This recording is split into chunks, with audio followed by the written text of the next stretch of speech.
Selamat malam Bang Cece. Ya, malam Kak. Bisa dengar saya ya? Gimana? Suara saya cukup jelas. Oke, jelas. Alhamdulillah jelas. Oke, Suara saya Alhamdulillah gimana? hari. Oke, cukup bagus. Oke, mantap. Oke, Alhamdulillah hari ini berkesan ofisial kedatangan seorang pemuda inspiratif dari Bengkulu. Beliau Bang Cece Remargo. Mohon maaf kalau salah namanya. Beliau merupakan seorang duta genre favorit 2000 berapa 19. Bang? 2019. 2019. Iya. Beliau bukan cuma aktif di kegiatan Duta Genre saja, beliau juga merupakan seorang penghafal Al-Quran. Nanti kita akan belajar banyak dari beliau, ilmu agamanya. Juga beliau Insya merupakan salah satu pemuda inspiratif Bengkulu pastinya, merupakan salah satu pemuda kebanggaan Bengkulu. Oke, untuk menyingkatkan waktu, saya persilahkan Bang Cece aja memperkenalkan dirinya langsung dengan pengalaman-pengalaman Bang Cece miliki. Sebuah kehormatan malam ini Bang Cece bisa berkenan dan mau mampir di Berkesa Official untuk sedikit bercerita atau berkisah tentang cerita inspiratif yang dimiliki seorang Cece Remargo. Untuk Bang Cece kami persilahkan. Oke, baik. Assalamualaikum warahmatullahi wabarakatuh. Ya, Waalaikumsalam gimana warahmatullahi Kak? wabarakatuh. Oke, selamat malam Oke, Kak alhamdulillah. Arfian ya. Oke, oke, siap. Oke. Em, kita sapa-sapa dulu nih teman-teman yang baru Oke, oke, masuk. siap. Kemudian Hmm. kita sapa-sapa dulu ya Kak ya. Ini ada Oke, oke, temanku juga siap. nih. Ada Kak Rahmat Basra Duta Genre juga dari Gorontalo. Halo Kak. Semoga beliau nanti juga bisa mampir di Bakesa pastinya. Siap, semoga. Ini Un- ada juga dari Untuk Umi, Umiani guru. Guru waktu SMA dulu. Oke. ternyata Bang Nah, Ceci bawa tim untuk Bakesa ini. kan udah disebarin tadi. Oke, Kak. Oke, Oke, oke. teman-teman semua, halo, apa kabar? Mungkin teman-teman dari Sabang sampai Merauke, kalau pepatah mengatakan itu tak kenal maka tak Tak sayang. sayang. Kalau tak sayang, maka kita ta'arufan dong. Jadi gitu. Baik, perkenalin nama saya Cece Remargo Olanda. Teman-teman semua bisa panggil Cece atau Rego gitu. Saya berasal dari Provinsi Bengkulu dan alhamdulillah tahun 2019 kemarin dianugerahkan menjadi seorang duta genre favorit nasional. Alhamdulillah gitu Kak. Gitu sih Kak. Dan sekarang untuk studi, sekarang saya melanjutkan ke Pondok Pesantren Tahfiz Quran Al-Fida Provinsi Bengkulu. Jadi gitu Kak.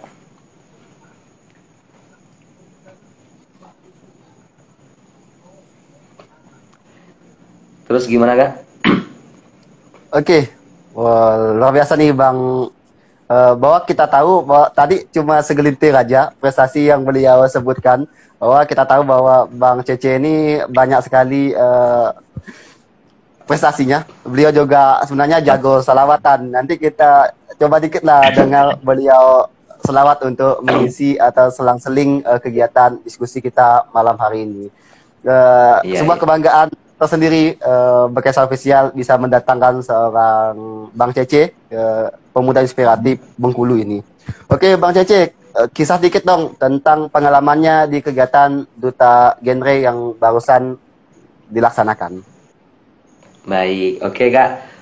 Maaf ya teman-teman semua, mungkin suara saya lagi serak karena kemarin Oke, juga oke, gak apa-apa. kami latihan karena insya Allah di bulan akhir Januari ini akan rilis lagi cover selawat kami yang ketiga. Jadi gitu. Masya Jadi Allah. teman-teman boleh nih kalau mau lihat cover-cover selawat di channel YouTube Cecer Marga Alana boleh. Maaf gak Oke, ya? oke, siap. Salah mungkin. Oke. Oke, jadi gitu. Jadi serak. Em, kita mulai dari mana nih Kak? Kita buka dulu ya dari judulnya ya. Dari, iya, oke, dari judulnya. Oh, jadi pada malam hari ini teman-teman semua bahwasanya kita akan sharing-sharing nih, sharing-sharing tentang bahwa jadilah pemuda yang produktif, jangan konsumtif. Nah, gitu teman-teman.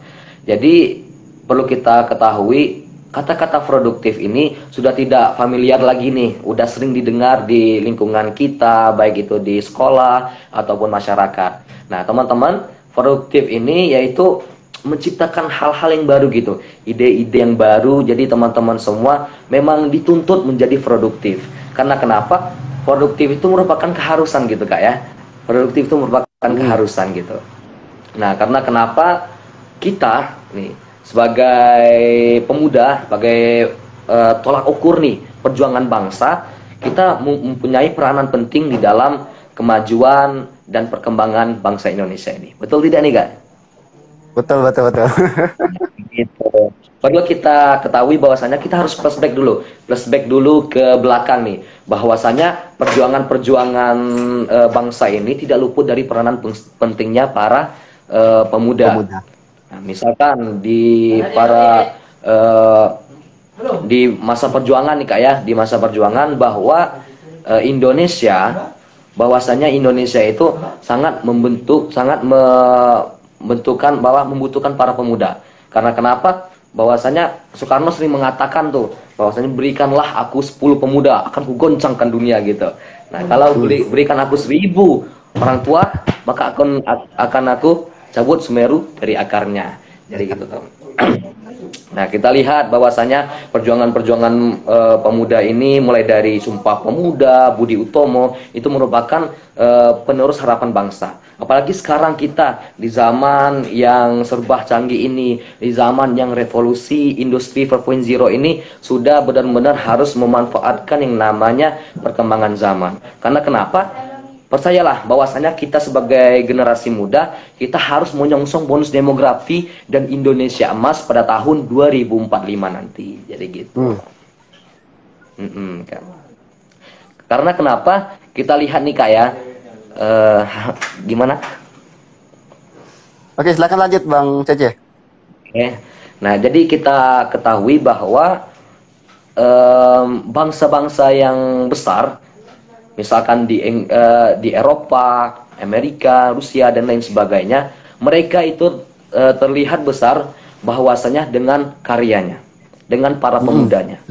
Nah, misalkan Jepang bisa membuat alat-alat transportasi, misalkan dari motor, mobil dan lain sebagainya. Cina bisa menciptakan gadget, HP dan lain sebagainya. Kita Indonesia bahwasanya dengan keanekaragaman bangsa kita, dengan banyaknya wisata, budaya, ras, suku dan agama, kita harus benar-benar memanfaatkan kekayaan alam kita ini. Jadi gitu kita siapkan para pemuda kita yang produktif, yang mempunyai nilai juang yang tinggi untuk memajukan Indonesia. Jadi gitu Kak. Tip dong, cara produktif seorang Cece. Oke, produktif. Ini berdasarkan pengalaman aja Kak ya. Karena mungkin siap. pengalaman setiap orang berbeda ya Kak ya. Nah, jadi yang selalu saya tekankan di dalam diri saya itu ada 3 Kak. Oke. Ada 3. Apa aja tuh? Nah, jadi yang pertama kita harus mempunyai perencanaan yang baik.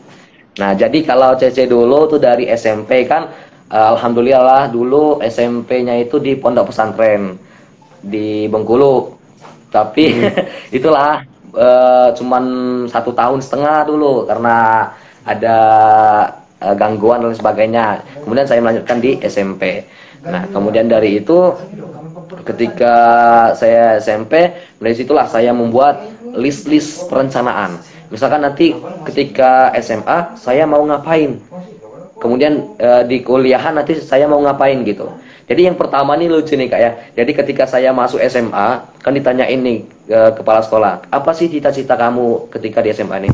Saya mau naik pesawat gratis dibiayain pemerintah. Jadi gitu kan. Jadi ingin Udah keluar tercapai. negeri. Hah? Udah tercapai belum? Jadi ingin, alhamdulillah sudah, alhamdulillah. Jadi ingin melihat melihat dunia luar gitu. jangan di Bengkulu aja gitu. Saya mau lihat gimana sih dunia di Jakarta, di Jawa dan sebagainya gitu. Dan alhamdulillah ketika saya di bangku SMA, saya mendapatkan hal tersebut dan bisa berangkat ke nasional lomba di Taginri kemarin. Jadi gitu Kak. Jadi perencanaan yang saya buat ini, misalkan saya dulu sering buat itu kegiatan per minggu Kak. Jadi saya kan ada kertas-kertas kecil dulu. Dulu kan belum apa namanya itu belum terlalu megang HP Kak ya. Jadi ada buat kertas kecil. Misalkan minggu ini saya ngapain ya. Nah, misalkan setiap hari Minggu saya kalau dulu misalkan saya latihan silat. Kemudian setiap hari Minggu, setiap malam Minggu saya latihan baca Al-Quran misalkan, qori gitu kan. Nah, kemudian apalagi untuk pengembangan gitu. Nah, kalau saya dulu sudah saya merencanakan perencanaan. Yang kedua nih kita masuk nih. Yang kedua melakukan hal-hal yang positif, jadi gitu lah. Contoh hal-hal positif itu apa saja? Hal yang positif gini, kalau saya dulu ketika zaman SMA-nya, seluruh ekstrakurikuler itu Kak, ada sekitar 15 saya ikutin gitu. Gimana cara bagi waktunya?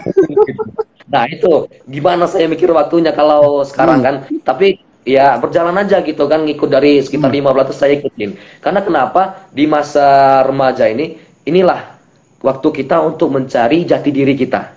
Itu mencari di mana sih passion kita. Selagi ada kesempatan ya ikutin aja, mau itu kita bisa atau enggak, yang penting kita pelajarin gitu. Karena kita yang butuh itu bukan hanya bisa tapi pengalaman, karena pengalaman itu guru yang berharga gitu kan. Luar biasa. Nah, sudah saya ngikutin nih kayak saya ngikut, kadang dimarah itu kan sama apa namanya, dimarah sama guru kan, kenapa kamu nih eskulnya kamu ikutin semua dan sebagainya, gimana kamu bagi waktunya. Ya saya hanya bisa berkata ya selagi badan saya sehat saya akan memberikan yang terbaik Bu gitu. Nah kalau memang lagi sakit ya udah maaf aja gitu, nggak bisa gitu kan. Jadi semuanya saya ikutin, baik itu pencak silat, kemudian ada drum band juga ketika SMA. Dan alhamdulillah dengan pencapaian-pencapaian yang setelah saya buat dengan eskul yang saya ikuti, saya bisa naik pesawat gratis, naik kapal berlayar itu kan dari Lampung ke Jakarta gitu gratis, alhamdulillah, sehingga menambah pengalaman kita gitu Kak. Nah, udah yang satu perencanaan, kedua hal-hal yang positif, yang ketiga saya melakukan evaluasi Kak. Nah gitu. Nah jadi misalkan di dalam 1 bulan apa sih capaian sudah saya lakuin. Misalkan minggu pertama saya udah mengikuti ekskul misalkan pencak silat. Nah kemudian di minggu keempat apa sih yang saya pelajarin. Misalkan kalau saya belum bisa, sekarang kan zamannya canggih nih kan ya, zamannya canggih, revolusi industri 4.0 sekarang kan udah banyak tuh lewat YouTube dan lain sebagainya. Saya searching tuh, saya nonton YouTube sih gimana sih caranya mukul gitu, gimana caranya nendang gitu. Dengan adanya itu pelajaran tersendiri saya bisa gitu Kak. Nah, begitu juga dengan sebagai seorang duta, bahwasanya bagaimana sih ngomong di depan umum, bagaimana sih public speakingnya, bagaimana cara kita menguatkan mental kita, menguatkan kepercayaan diri kita, ya jadi gitu. Jadi ubah, jangan insecure dulu gitu, jangan insecure dulu. Jadi ubahlah insecure jadi bersyukur, jadi gitu Kak.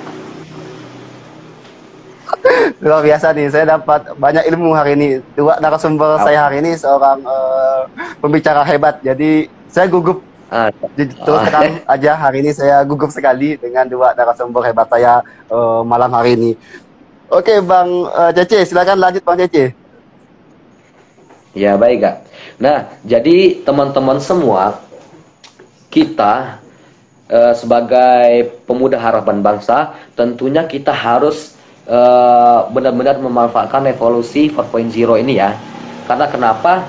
Nih kita lihat ya kayak sekarang zaman sudah canggih, gadget sudah merajalela nih, udah di kepala nih gadget gitu. Coba kalau mungkin sebagian besar para remaja bangun tidur, sebelum tidur itu melihatnya yang pertama gadget. Ya enggak? Coba kita Betul, buat betul, betul. challenge misalkan setiap bangun pagi coba nggak usah ngeliat gadget dulu sekitar 1 jam, bisa nggak gitu? Nah kita buat challenge. Nah bisa nggak satu, walaupun terkadang saya juga masih belajar sih, baru bangun tidur misalkan saya buat olahraga dulu untuk kesehatan dan lain sebagainya gitu. Nah, jadi gadget ini pemanfaatannya ini benar-benar kita harus bisa menyaring, memilah dan memfilter semua yang Mm. ada di gadget. Karena kenapa? Sekarang apalagi zaman pandemi ini kan, kita lagi pandemi Mm-mm. COVID-19 nih. Nah, Betul, sama-sama betul. kita doain ya, semoga pandemi ini tepat ngah lah dari Indonesia, semoga kembali lagi seperti yang selama ini gitu. Nah, teman-teman, walaupun kita pandemi, jangan jadikan ini menjadi penghalang. Mm-mm. Karena kenapa? Kita bisa berkreativitas, kita bisa berproduktif di masa pandemi. Karena kenapa? Seyogyanya kreativitas itu tanpa batas. Nah gitu kan. Seyogyanya kreativitas itu tanpa batas. Baik itu di luar atau baik itu di indoor atau di outdoor, kita bisa kreativitas. Misalkan kita di rumah nih. Nah sekarang tuh banyak tuh. Saya nemuin teman-teman semenjak pandemi ini udah udah bisa ngomong gitu, seperti vlog. Halo guys, karena melihat di YouTube itu kan. Nah, pandemi, Mm. misalkan pandemi, halo guys, kan kita nggak bisa keluar nih, kita nggak bisa keluar. Nah, sekarang itu merupakan satu produktivitas gitu kan. Misalkan membuat cover-cover lagu gitu kan selama pandemi, kemudian bisa membuat video lagi fitness atau apalah yang bisa masak-masak gitu kan. Dengan adanya kita membuat misalkan tutorial memasak, nah, walaupun aslinya nggak bisa gitu kan, searching dulu kan, searching tutorial memasak nasi goreng gitu kan. Nah siapa tahu dengan adanya tutorial ini kita bisa membuatkan produk-produk baru, misalkan nasi goreng campur dengan kopi yang akhirnya menjadi suatu hal-hal yang baru, itu kan misal. Nah gitu bisa jadi Mm. itu hal-hal yang bisa apa namanya itu bisa menghasilkan, bisa bermanfaat bagi kita tersendiri gitu kan. Nah itu produktivitas. Nah kita lihat nih, sebenarnya Indonesia ini tidak kekurangan orang-orang yang pintar, tidak kekurangan orang-orang yang istilahnya mempunyai life skill, mempunyai apa namanya itu mempunyai Keahlian. keahlian. Karena kenapa kita lihat Indonesia sekarang udah banyak orang-orang yang terbaik di Indonesia. Apalagi di revolusi 4.0 ini, kita ambil contoh ya, misalkan di Bapak Kementerian kita, Mm-mm. Bapak Nadiem Makarim. Nah, itu bahwasannya Pak Nadiem Makarim telah membuat suatu perusahaan nih yang namanya Gojek.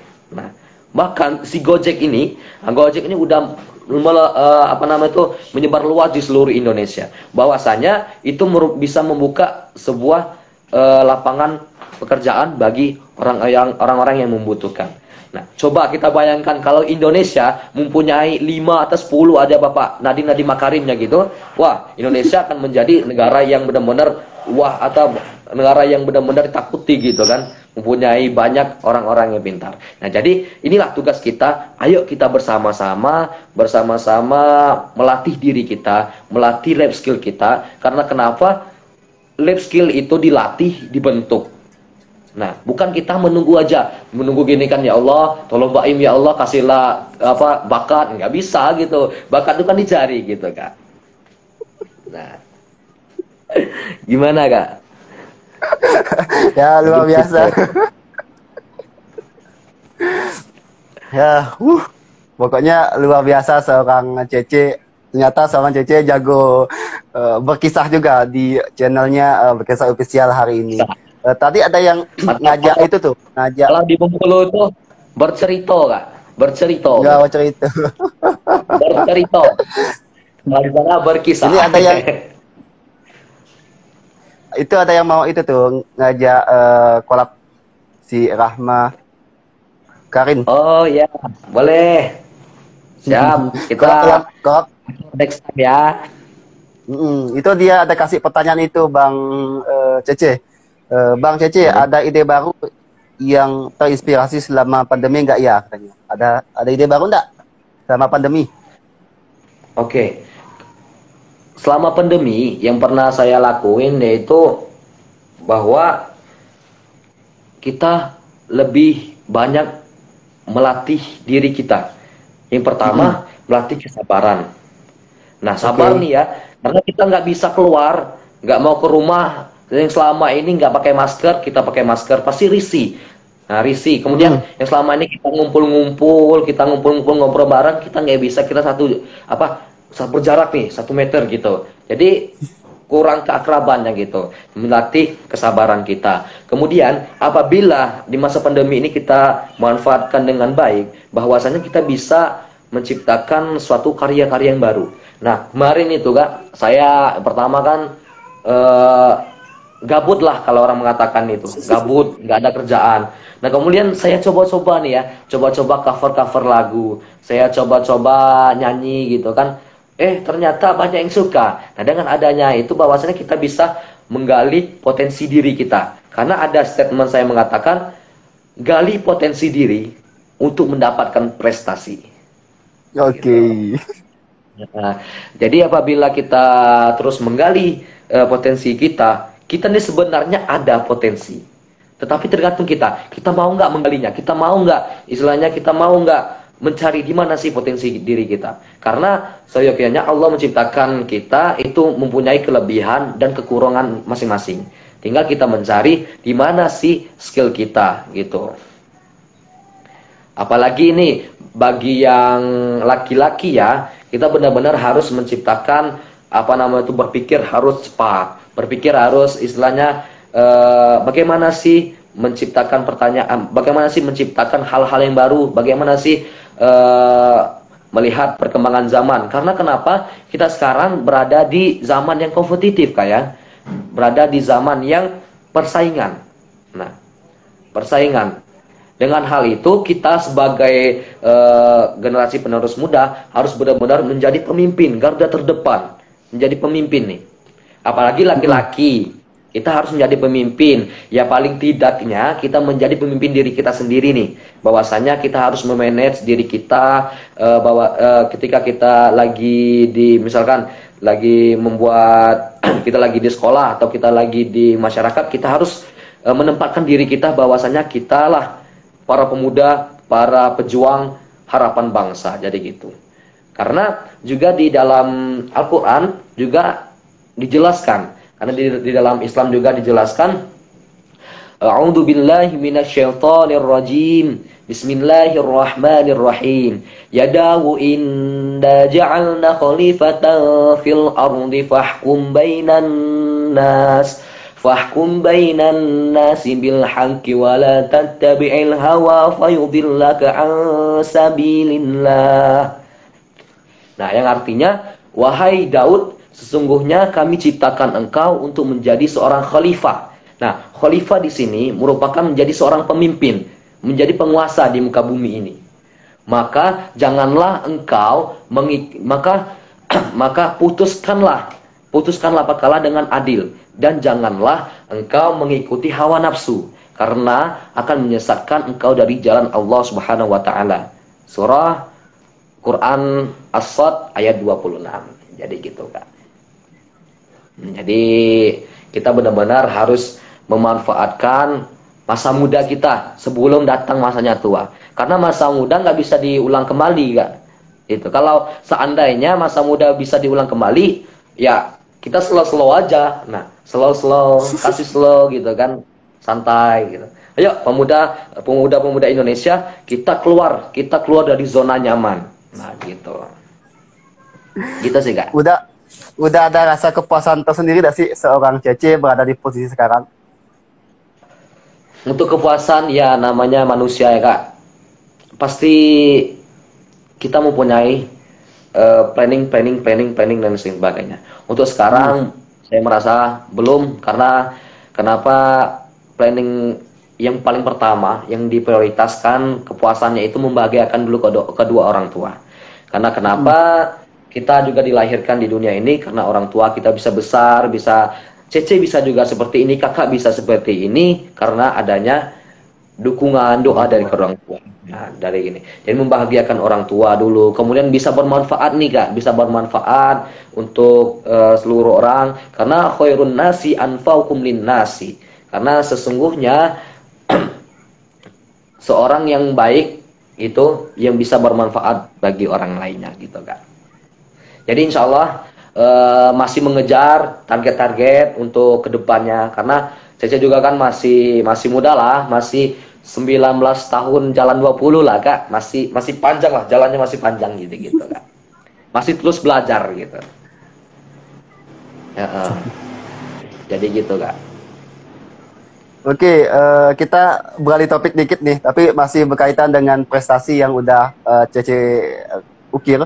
Berkaitan dengan bahwa Cece ini seorang penghafal Al-Quran juga, kita kenal bahwa telah kita dengar tadi beberapa kutipan ayat yang disampaikan oleh Bang Cece sendiri. Kita pengen minta tip dong kepada Bang Cece, bagaimana sih tip untuk bisa menjadi seorang penghafal pemula?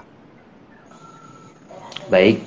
Nah, jadi gini teman-teman, menjadi seorang tahfiz Al-Qur'an itu kalau menurut Cece bagi yang beragama Islam itu merupakan suatu apa namanya itu hal yang benar-benar harus sebenarnya kita capai gitu Kak. Karena Mm-mm. kenapa?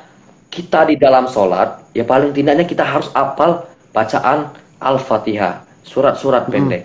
Nah, jadi ketika kita ingin menjadi hafiz Quran, yang pertama kita harus ada niat. Harus ada niat Mm-mm. dulu, kemudian kita harus ada motivasi yang tinggi. Kita harus menjadi motivasi yang tinggi. Yang pertama kalau Cece dulu motivasinya orang tua gitu kan. Selama ini orang tua terus memberikan dorongan, doa dan lain sebagainya, bahwasanya saya sebagai anak harus membanggakan orang tua nih.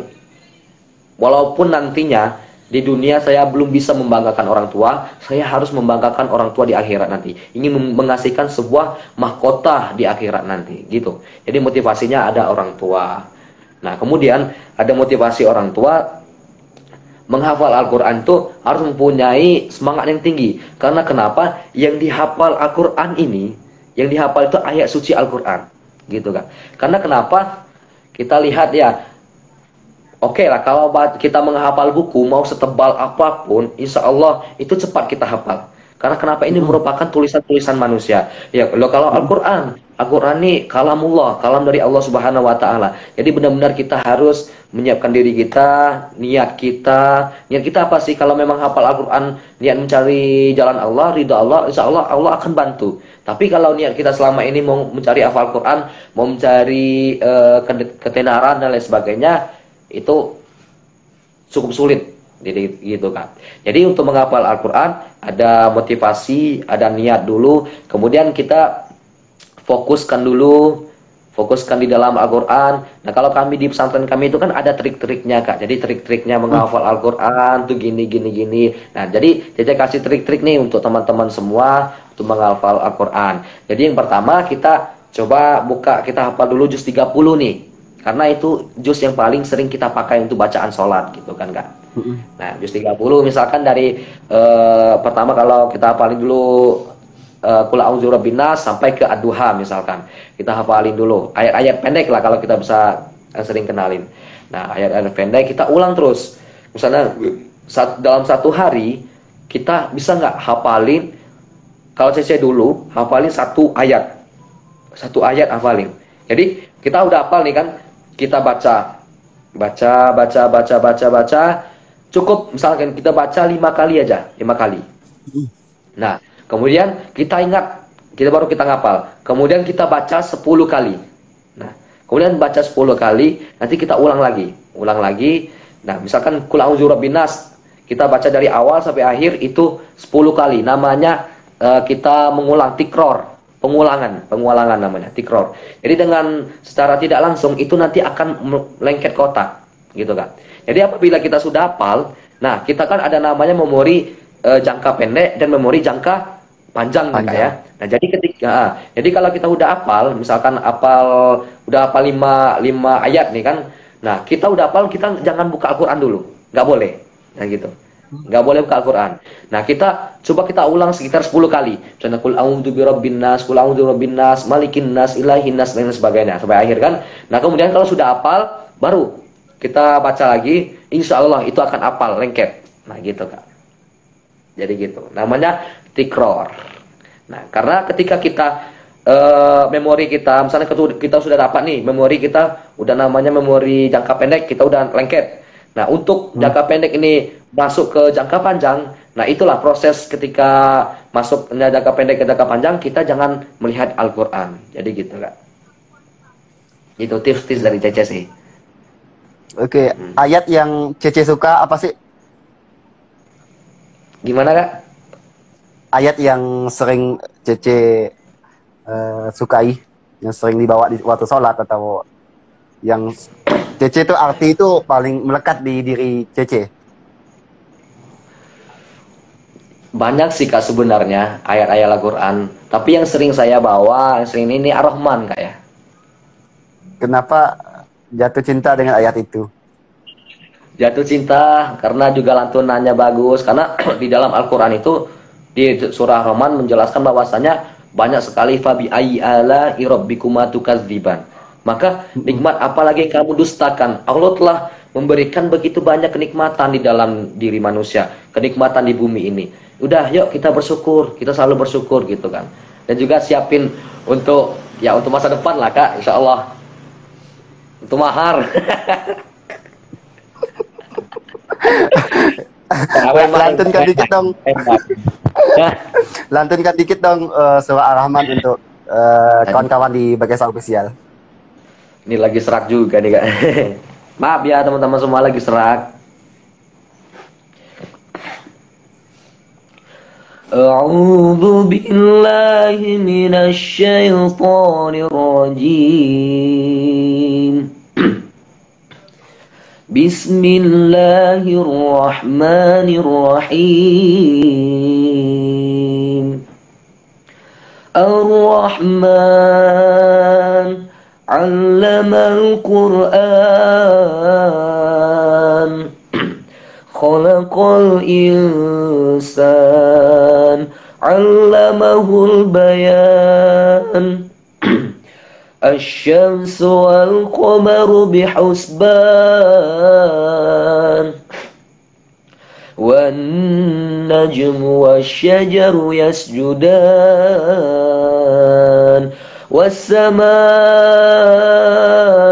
رفعها ووضع الميزان ألا تطغوا في الميزان وأقيموا الوزن بالقسط ولا تخسروا الميزان والأرض وضعها للأنام فيها فاكهة والنخل ذات الأكمام والحب ذو العصف والريحان فبأي آلاء ربكما تكذبان صدق الله العظيم. Masya Allah. Masya Allah. Lagi serak maaf semuanya. Cece suaranya biarpun lagi serak, tapi suaranya merdu. Apalagi kita tahu bahwa seorang Cece ini sangat pandai melantunkan selawat, malahan isi channel YouTube-nya selawat semua ya, rata-rata ya. Alhamdulillah. Semoga berkah untuk channel YouTube-nya. Ini kita udah mau berakhir nih diskusi kita pada malam hari ini, Bang Cece. Iya Kak. Saya boleh minta request satu lagi nggak? Siapa nih?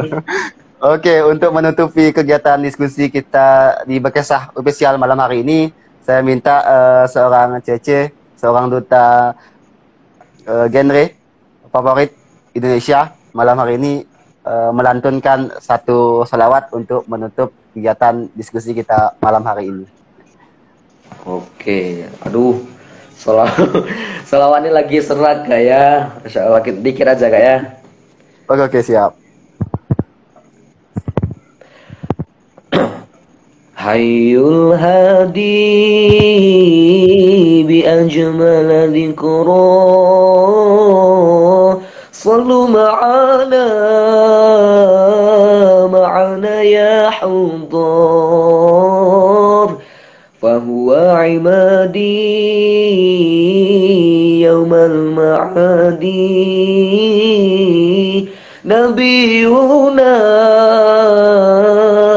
Tahal Mukhtar Hayul Hadi. Masya Allah. Masya Allah. Selain seorang penghafal Al-Quran, beliau juga seorang pelantun selawat yang luar biasa. Ini saya minta untuk menutupi kegiatan kita hari ini, saya minta dong kata-kata motivasi dari seorang Cece Remargo kepada kawan-kawan di Bagesa Official ini. Ya, Kak. Ini saya mempunyai dua kata motivasi yang saya pegang teguh dari saya SMP sampai sekarang nih, Kak. Yang pertama kata-kata motivasi dari orang tua dan kata-kata motivasi dari diri saya sendiri, Kak, ya. Nah, jadi teman-teman, ini kata-kata motivasi dari ibu saya bahwasanya ketika Allah memberikan beban di pundak, jangan bertanya mengapa beban itu sangat berat diberikan, tetapi berusahalah untuk memikulnya. Yakinlah setelah adanya kemudahan, setelah adanya kesusahan, pasti akan adanya kemudahan. Jadi gitu, Kak. Itu. Yang kedua, jangan habis untuk para remaja-remaja nih ya, untuk para pemuda, jangan habiskan waktumu untuk memukul dinding dan berharap mengubahnya menjadi sebuah pintu. Yang artinya jangan habiskan waktu kita, jangan habiskan waktu muda kita untuk bersia-sia. Tetapi kita ingin di masa tua kita nanti kita menjadi orang yang bahagia dan sukses itu agak sulit tercapai, Kak. Jadi gitu, Kak. Itu sih kata-kata motivasi dari saya. Semoga teman-teman semua yang nonton baik di Bengkulu atau di seluruh Indonesia, semoga teman-teman semua tetap jaga kesehatan, tetap ingat pesan ibu, tetap menjaga jarak dan lain sebagainya. Karena kenapa? Kita yakin pandemi bahwasanya kita yakin COVID-19 ini masih ada di Indonesia. Kita harus selalu menjaga kesehatan kita. Karena kenapa? Kitalah yang akan menjadi penerus harapan bangsa ini. Kita harus berjuang, semangat untuk lebih baik lagi ke depannya, gitu, Kak. Oke, baik. Terima kasih banyak Bang Cece Remargo yang mana telah mengisi diskusi kita malam hari ini. Sangat inspiratif sekali kisah-kisah atau cerita-cerita yang telah disampaikan seorang Cece. Kita dari Bekesah belajar banyak pengalaman seorang Cece ini, baik di kegiatan dutanya, baik kegiatan menghafal Al-Qur'annya ataupun kegiatan sholawatnya. Seorang Cece bagi kami merupakan seorang tamu inspiratif di Bagesa Official kali ini, karena kami belajar banyak dari seorang Cece ini. Saya mohon maaf sebagai host apabila ada salah kata, tingkah laku dan perbuatan saya sebagai host sedikit menyinggung hati seorang Cece. Saya mohon maaf yang sebesar-besarnya. Untuk mengakhiri kegiatan ini, saya tutup. Wabillahi taufiq wal hidayah. Wassalamualaikum warahmatullahi wabarakatuh. Waalaikumsalam warahmatullahi wabarakatuh.